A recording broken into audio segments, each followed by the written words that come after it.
দলিল ব্যতীত অর্থাৎ দলিল ছাড়া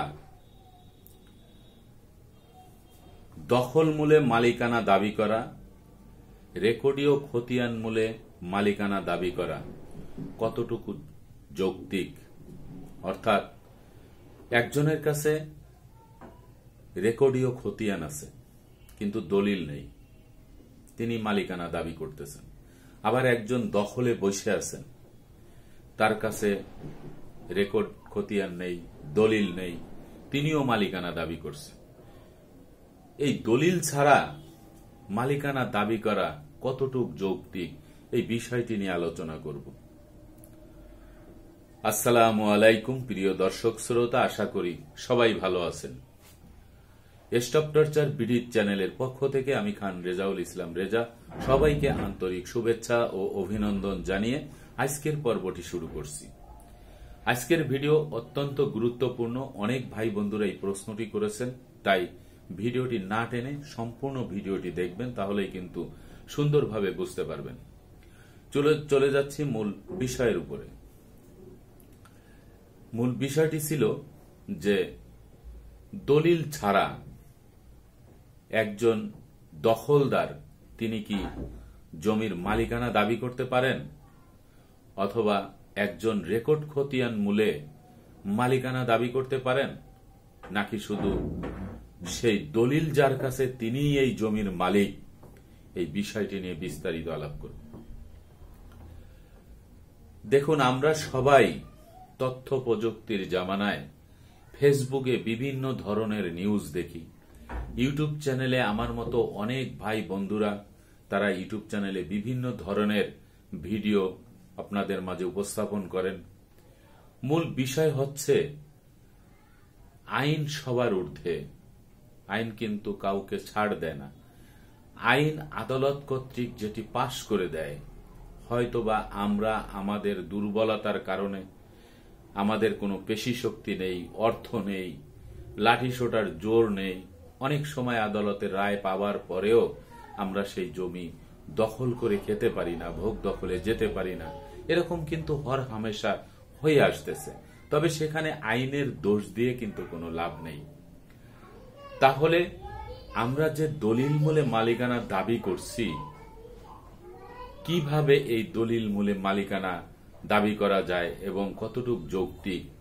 আমরা সব সময় জানি যে এক খণ্ড জমির মালিকানা দাবি করতে হলে তাকে এই জমির ধারাবাহিক যত কাগজপত্র আছে সকল কাগজপত্র কিন্তু তার থাকতে হয়।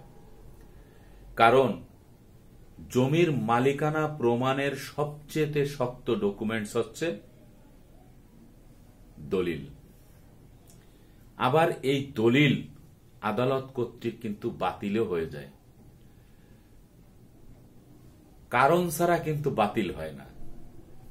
একজন ব্যক্তি তিনি যদি এক খণ্ড জমি ক্রয় করেন এবং সেই জমি ক্রয় করার পরে তিনি কিন্তু একটি দলিল পান সাব রেজিস্ট্রার অফিস থেকে, কিন্তু সেই দলিলের ভিতরে যদি অন্য কোনো ব্যক্তির সত্ত্ব থেকে থাকে, তাহলে সেই ব্যক্তি কিন্তু সেই দলিলের বিরুদ্ধে দলিল বাতিলের মামলা দিতে পারে এবং আদালত কর্তৃক যদি সেটা সত্য প্রমাণিত হয়, তাহলে সেই দলিল কিন্তু বাতিলও হয়ে যায়।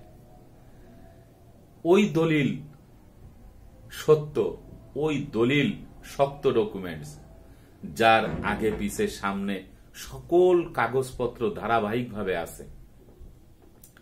একজন মালিক যদি দলিল মূলে মালিকানা দাবি করতে হয়, তাহলে তার প্রথম শর্ত হচ্ছে তিনি যার কাছ থেকে সম্পত্তি ক্রয় করেছেন তার নামে রেকর্ড খতিয়ান বা তার পূর্বপুরুষের নামে ধারাবাহিকভাবে যে রেকর্ড খতিয়ানগুলি সেগুলি কিন্তু তার থাকতে হয়, এবং যিনি সম্পত্তি ক্রয় করেছেন তার দলিলের সাথে সেই কাগজপত্রগুলি তার রাখতে হয়। জমি ক্রয় করার পরে মালিক হওয়ার পরে তিনি কিন্তু এসিলেন মহোদয় উপজেলা ভূমি অফিস থেকে নিজের নামে নামজারি করে নিজের নামে একটি সংক্ষিপ্ত বিবরণ দিয়ে একটি খতিয়ান তৈরি করা হয়, যেটা হচ্ছে মিউটেশন, নামজারি বা খাজনা খারিজ যেটি বলি, সেটি নিজের নামে থাকতে হয়। জমি যদি অন্যের দখলে চলে যায় সেটা পরে আসছে, কিন্তু এই যে ডকুমেন্টসগুলি, এই ডকুমেন্টসগুলি কিন্তু হর হামেশা একটি জমির মালিক যার কাছে নিজের দলিল আছে তিনি কিন্তু এইগুলি পরিপাটিভাবে রাখতে পারেন। এখন আমরা যদি উদাহরণস্বরূপ বলে বলতে চাই যে 40 বছর আগে একটি জমি ক্রয় করেছিল এক ব্যক্তি, এই 40 বছর পর্যন্ত সেই জমিটি তার হাতছাড়া। এই 40 বছরে যে কয়টি রেকর্ড খতিয়ান হয়েছে সেই রেকর্ড খতিয়ানগুলিও তার নামে হয় নাই, তার কাছে শুধুমাত্র একটি দলিল আছে। এই 40 বছরে তিনি এই জমির মালিকানা দাবি করে তিনি বিজ্ঞ আদালতের শরণাপন্ন হন নাই। এই 40 বছরে তিনি তার নামে নামজারি করে ব্যক্তি মালিকানা অর্জন করেন নাই। এই 40 বছরে তিনি সরকারের যে প্রাপ্তি খাজনা সেই খাজনাটি তিনি দেন নাই। তাহলে এই 40 বছরে তার জমিটি কোন অবস্থায় আছে সেটিও তিনি খোঁজ নেন নাই। তিনি শুধু জানেন যে এই জমিটি অন্য কোনো ব্যক্তি ভোগ দখলে রেখেছে, সেটা হতে পারে জবরদখল, হতে পারে তার পেশি শক্তির বলে তিনি এখানে এসে বসছে, এরকম কিছু হতে পারে। কিন্তু সেটিও তিনি খোঁজ নিয়ে দেখেন নাই আসলে কি উনি ওখানে জবরদখল হিসাবে আছে, নাকি উনি এই আপনার সম্পত্তিটি আপনি খোঁজ না নেওয়ার কারণে, আপনার নামে রেকর্ড খতিয়ান না হওয়ার কারণে, আপনার নামে নামজারি না হওয়ার কারণে, আপনি সরকারের প্রাপ্তি খাজনা না দেওয়ার কারণে এই সম্পত্তিটি সরাসরি খাস খতিয়ানে চলে গেছে এবং সেই খাস খতিয়ান থেকে এই যে দখলকার তিনি সেখান থেকে বন্দোবস্ত নিয়ে আসছেন, এনে তিনি সেখানে বসবাস করতেছেন। আপনার দলিল কি কাজে লাগবে? এখন নতুন আইন ভূমি আইন 2020 আসতেছে, সেই 20 আসলে আপনার দলিল মূলে আপনাকে মালিকানা দিয়ে দেবে। কিন্তু আপনাকে কি বিজ্ঞ আদালতে যেতে হবে না? আইন পাশ হওয়ার সাথে সাথেই কি হুলিয়া জারি হয়ে যাবে যে আপনার সম্পত্তি আপনাকে ছেড়ে দিবে, আপনি সেই সম্পত্তিতে চলে যাবেন? কখনোই না। আপনাকে মকদ্দমা করে যেতে হবে। আপনি মকদ্দমা যখন করবেন তখন আপনার ধারাবাহিক কাগজপত্র লাগবে। সে যদি একটি কাগজ থাকে, একটি কাগজ দিয়ে হলেও আপনাকে কিন্তু মকদ্দমা করতে হবে। আপনার ওই একটি দলিল থাকলে সেই দলিল নিয়েও কিন্তু আপনাকে মকদ্দমা করতে হবে। যখন আপনি মকদ্দমা করবেন তখন আদালত কর্তৃক আপনার কাছে কিন্তু কাগজ চাবে যে আপনার রেকর্ড খতিয়ান দেন। আপনি রেকর্ড খতিয়ান তো দিতে পারবেন না। আপনি নামজারি কাগজ দেন, আপনি দিতে পারবেন না। তাহলে কি মামলা দিবেন আপনি? দখল পুনরুদ্ধারের, যে আপনার সম্পত্তি অমুকের কাছে চলে গেছে, আপনি দখল পুনরুদ্ধারে মামলা দিবেন সুনির্দিষ্ট প্রতিকার আইনের 8 ধারায় বা ঘোষণামূলক মামলা দিবেন 42 ধারায়। আপনাকে তো কাগজ দিতে হবে। একটি দলিল দিয়ে তো আপনি 40 বছর পরে আপনি মামলা তেমন একটা সুবিধা করতে পারবেন না। তাই আপনাকে সর্বপ্রথম আপনার উচিত ছিল যে এই দলিল নিয়ে যখনই দেখছেন আপনি যে রেকর্ডটি অন্যের নামে হয়ে গেছে, আপনি দখলে থাকেন চাই না থাকেন, আপনি রেকর্ডটা অন্যের নামে হয়ে গেছে, তখনই কিন্তু আপনার ল্যান্ড সার্ভে ট্রাইব্যুনালে আপনাকে কিন্তু সেই রেকর্ড সংশোধনের মামলা দেওয়া উচিত ছিল। এই মামলাটি কিন্তু আপনি দেন নাই। আবার আপনার যখন দখল অন্যের কাছে চলে গেছে তখন আপনি চুপ করে বসে আছেন, আপনি দখল পুনরুদ্ধারের মামলাটি আপনি দেন নাই। এই যে দলিল মূলে যারা মালিক তারা সব সময় ফেসবুক, ইউটিউব বা আমাদের কাছে ফোন করে অনেক সময় বলে নতুন আইন আসতেছে। কিন্তু ভাই, আপনি দলিল মূলে মালিক, দলিল জমির মালিকানা প্রমাণের সবচেয়ে বড় ডকুমেন্টস, কিন্তু 40টি বছর যে আপনি চুপ করে বসে থাকলেন, আপনাকে তো বুঝতে হতো যে আমার রেকর্ডটি সংশোধন করে রাখা উচিত, আমার নামে নামজারি করে রাখা উচিত, আমার দখল অন্যের কাছে সেটি দখল পুনরুদ্ধারের জন্য মামলা করা উচিত।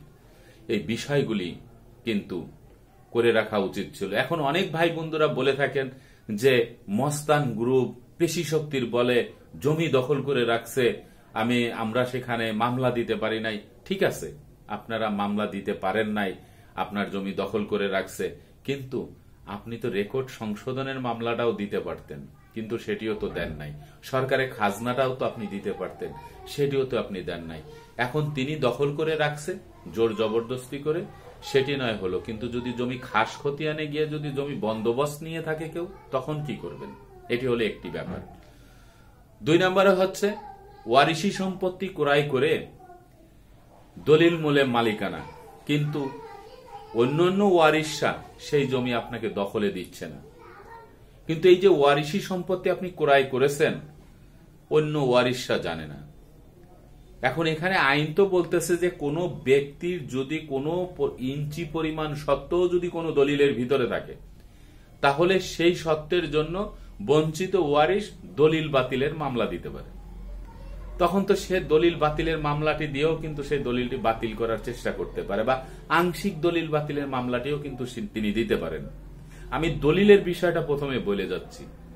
তো এই জন্য যারা দলিল মূলে মালিক, তাদের ধারাবাহিক কাগজপত্রগুলি সব গুছিয়ে ফেলেন।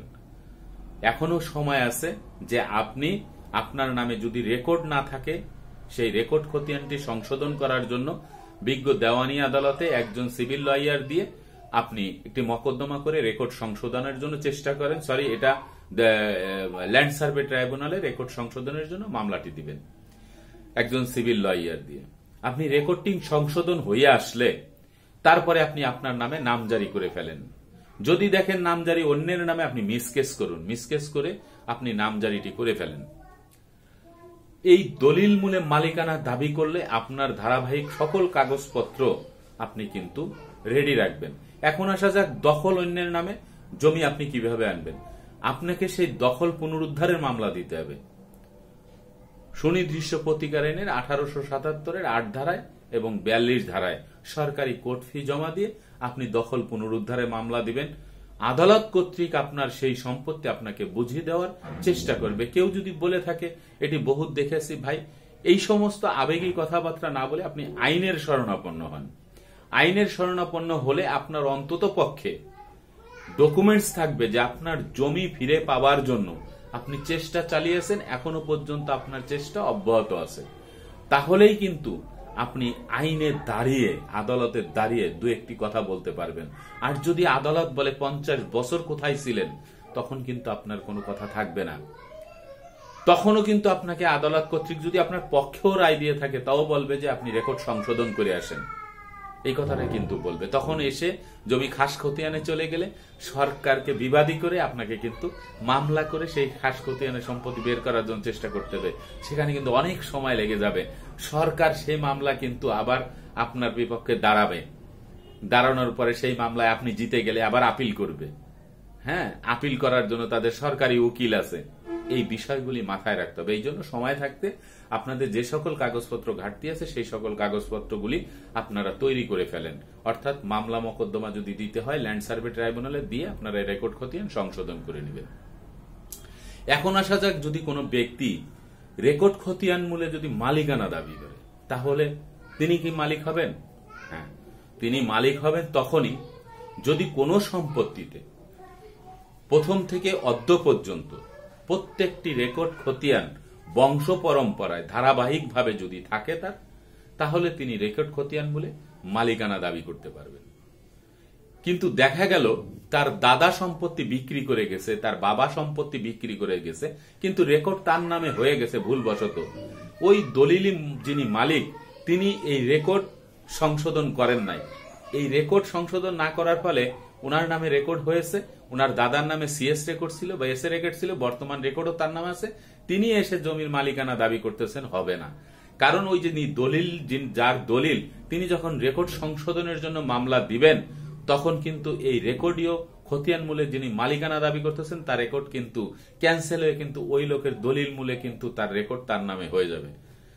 এই জন্য রেকর্ড খতিয়ান মূলে তিনি যদি দাবি করেন, সেটি কিন্তু অযৌক্তিক। তবে তার যৌক্তিকতা হচ্ছে যে যদি প্রথম থেকে অদ্য পর্যন্ত যে কয়টি জরিপ খতিয়ান আছে, এটা বংশ পরম্পরায় ক্রমান্বয়ে সারে ধারাবাহিকভাবে যদি তার থাকে, তাদের বংশের কাছে থাকে, বা তিনি যদি সেই ওয়ারিশ হয়ে থাকেন, তাহলে তিনি রেকর্ড খতিয়ান মূলে মালিকানা দাবি করতে পারেন, নতুবা পারেন না।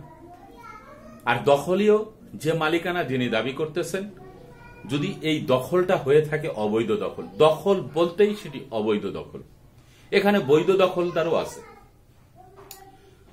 তামাদি আইনের 28 ধারায় বলা হয়েছে যে 12 বছর পর্যন্ত যদি কোনো ব্যক্তি জমির মালিকের প্রকাশ্যে শান্তিপূর্ণভাবে কোনো বিরোধ ছাড়া, মামলা মকদ্দমা ছাড়া যদি বসবাস করে, তাহলে তিনি আদালতে আবেদন করে বা মকদ্দমা করে এই জমির মালিকানা দাবি করতে পারে, এমনটি কিন্তু বলা হয়েছে তামাদিয়ানের 28 ধারায়। আবার বলা হয়েছে কি, যার জমি তিনি যদি 12 বছর পর্যন্ত এর মধ্যে যদি আদালতে মামলা না করেন, 12 বছর পার হয়ে যাওয়ার পরে তিনি আদালতে মামলা করার অধিকার হারাবেন, সেই মামলাটি আদালত কর্তৃক নিবে না, এটি কিন্তু বলা হয়েছে। তবে অদ্য পর্যন্ত কোনো ব্যক্তিকে 12 বছরের পরে মামলা করে অন্যের জমি দখল করে মালিকানা অর্জন করেছে সেটা আমার জানা নাই, এ পর্যন্ত কাউকে দেওয়া হয় নাই। তাহলে সম্পত্তি কোথায় গেছে? সম্পত্তি 1 নম্বর খাস খতিয়ানে নিয়ে গেছে সরকার, নিয়ে সেটি হয়তো আবার বন্দোবস্ত দিয়ে দিয়েছে, এরকম হতে পারে। তবে প্রকাশ্যে কারা থাকে? বৈধ দখলদার কারা? অবৈধ দখলদারের ভিতরে বৈধ দখলদার আছে, সে বৈধ দখলদার কারা? জমির মালিক যখন একখণ্ড জমি ক্রয় করে কোনো কেয়ারটেকারকে থাকতে দেয়, সেটি বৈধ দখলদার। নিজের ছেলেকে একখণ্ড জমিতে থাকতে দেয়, এটাতে তুমি ঘর করে থাকো, এটা হচ্ছে বৈধ দখলদার। নিজের ভাই বোনকে থাকতে দেয়, কোনো ভাড়াটিয়াকে থাকতে দেয়, সেটা বৈধ দখলদার। 12 বছর পার হয়ে যাওয়ার পরে যখন নিজের ছেলে বা কেয়ারটেকার বা ভাড়াটিয়া তাদেরকে যখন বলা হয় যে সম্পত্তিটি ছেড়ে দাও, আমি সম্পত্তিটি বিক্রি করব বা এখানে আমি অন্য কোনো স্থাপনা করব, তখন যিনি ছাড়তে চান না তখনই তিনি অবৈধ দখলদার হয়ে যান। কিন্তু এই পর্যন্ত তিনি বৈধ দখলদার ছিলেন। এই বৈধ দখলদারের কাছ থেকে সম্পত্তি বের করতে হলে এই জমির দলিল সহ যিনি মালিক তাকে বিজ্ঞ আদালতে গিয়ে তারপরে তাকে কিন্তু সেই দখল পুনরুদ্ধারে মামলা দিতে হবে। তারপরেও কিন্তু এই বৈধ দখলদার সেই সম্পত্তিতে থাকতে পারবেন না। হয়তো মালিকের একটু কষ্ট হবে, অর্থ খরচ হবে আদালত কর্তৃক সেই সম্পত্তিটিকে ফিরিয়ে আনার জন্য। তাহলে বৈধ দখলদার আর অবৈধ দখলদার হচ্ছে যিনি পেশি শক্তির বলে জোর জবরদস্তি করে একটি খতিয়ান মূলে মালিক হয়ে জোর করে একজনের জমি দখল করলো, সেটা হলো অবৈধ দখলদার। তিনি একটি অপরাধ করেছেন এবং সেই অপরাধের শাস্তি কিন্তু তার পেতে হবে। এই যে বিষয়টি, এই বিষয়টি আমরা অনেকেই জানি না, না জেনে শুধু শুধু আমরা আবেগিক প্রশ্ন করে থাকি যে দখল হয়ে গেছে এই সেই। কিন্তু ভাই, আমার জমি দখল হয়ে গেলে তো আমার আইনি ব্যবস্থা নিতে হবে। আমার নামে রেকর্ড না হলে আমার আইনি ব্যবস্থা নিতে হবে। আমার নামে নামজারি না থাকলে আমাকে আইনি ব্যবস্থা নিতে হবে। আইনি ব্যবস্থা না নিয়ে আপনি সম্পত্তি কখনো ফিরে পাবেন না, হোক আপনার দলিল, হোক আপনার রেকর্ড খতিয়ান, যেটি হোক না কেন, আপনাকে আইনের দ্বারস্থ হতে হবে জমি যখন আপনার হাতছাড়া থাকবে। আর জমি যদি আপনার দখলে থাকে, আপনার সবকিছু থাকে, তাহলে তো কোনো প্রশ্ন নেই। কিন্তু এই যে ব্যক্তিরা আমার কাছে প্রশ্ন করেছিলেন যে দলিল ছাড়া দখলে থাকলে সম্পত্তির মালিক হওয়া যাবে কিনা, রেকর্ড খতিয়ান থাকলে সম্পত্তির মালিক হবে কিনা। দেখুন, একটি ইউটিউব চ্যানেল চালাই, এখানে বিভিন্ন শ্রেণীর মানুষ প্রশ্ন করে, আর একটি ভিডিও তৈরি করতে গেলে এই বিভিন্ন শ্রেণীর মানুষের উত্তর একত্রিত করে যখন একটি বিষয় উপস্থাপন করা হয়, তখন ভিডিওটা একটু কিন্তু লম্বা হয়ে যায়। এর জন্য আপনারা অনেকেই কিন্তু বিরক্ত বোধ করেন। তাই আপনাদের কাছে অনুরোধ, যদি এই ভিডিওটি আপনাদের ভালো লেগে থাকে তাহলে লাইক কমেন্টস করতে ভুলবেন না, আর চ্যানেলটি সাবস্ক্রাইব করে পাশে থাকা বেল বাটনটি অন করে দেবেন। এই জমি সংক্রান্ত বিষয় যাদের দলিল আছে, তাদের অন্যান্য কাগজপত্র নেই, তারা অতি সত্বর এই মামলা মকদ্দমা করে সিভিল দেওয়ানি আদালতে, ল্যান্ড সার্ভে ট্রাইব্যুনালে, এসি ল্যান্ড অফিসে নামজারি করে আপনাদের কাগজপত্রগুলি সঠিকভাবে পরিপাটি করে রাখেন। যদি কোনো ব্যক্তি পেশি শক্তির বলে দখল করে থাকে, তাহলে নতুন আইন পাশ হয়ে গেলে তখন আপনার এই কাগজগুলি কিন্তু কাজে লাগবে। আর যদি আপনি পারেন, তাহলে দখল পুনরুদ্ধারের জন্য সুনির্দিষ্ট প্রতিকার আইনের 1877-এর 8 ধারা মোতাবেক এবং 42 ধারা মোতাবেক কোর্ট ফি জমা দিয়ে আপনারা এই মামলাটি আপনারা করতে পারেন। তাহলে অবশ্যই অবশ্যই আপনারা ফল পাবেন এবং সুন্দরভাবে সেই জমি ফেরত পেতে পারেন। প্রিয় দর্শক শ্রোতা, আজকের মতো ভিডিওটি এখানেই শেষ করব। আগামীতে দেখা হবে অন্য কোনো ভিডিও নিয়ে। সে পর্যন্ত সবাই ভালো থাকবেন, সুস্থ থাকবেন, আর আমার জন্য দোয়া করবেন। আল্লাহ হাফেজ।